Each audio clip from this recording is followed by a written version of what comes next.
രാമന് ദൂതനതാണടവാട എന്നെ എതിർത്തവരുടെ തടിപോട മർക്കടനാട മാരുതനാട മായയിൽ മായ പഠിച്ചവനാട ആളെ എറിഞ്ഞു കളിക്കടവേട ഇവനെതിരാളികളില്ലട ചൂട ദേവിയെ തിരികെ കൊടുത്തതു രാഘവ പാദം തൊട്ടുപോടാ തകതൈതേ ദേവിയെ തിരികെ കൊടുത്തതു രാഘവ പാദം തൊട്ടുപോടാ തകതൈതൈ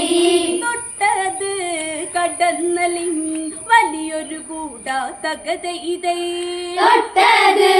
കടന്നലിൻ വലിയൊരു കൂട തകതൈതൈ പുറത്ത് കടത്തി വധിക്കണമെന്ന് രാവണനാജ്ഞ കൊടുത്തുടനെന്ന് ഇത്തരുണത്തിൽ വിഭീഷണൻ എത്തി പറഞ്ഞതു ദൂതനെ കൊല്ലരുതെന്ന് വാലിലെ വീര്യമൊതൊന്നതറിഞ്ഞ് തുണിയതൊരൽപ്പമെടുത്തു വരിഞ്ഞ് അഗ്നി കൊളുത്തിയയക്കുക ഉടനടി ശൂരവീരരിന്ന് തകതൈതേ അഗ്നി കൊളുത്തിയയക്കുക ഉടനടി ശൂരവീരരിന്ന് തകതൈതൈ രാവണൻ ചിന്തിച്ചു അതു ശരിയെന്ന് തകതൈതൈ രാവണൻ ചിന്തിച്ചു അതു ശരിയെന്ന് തകതൈതൈ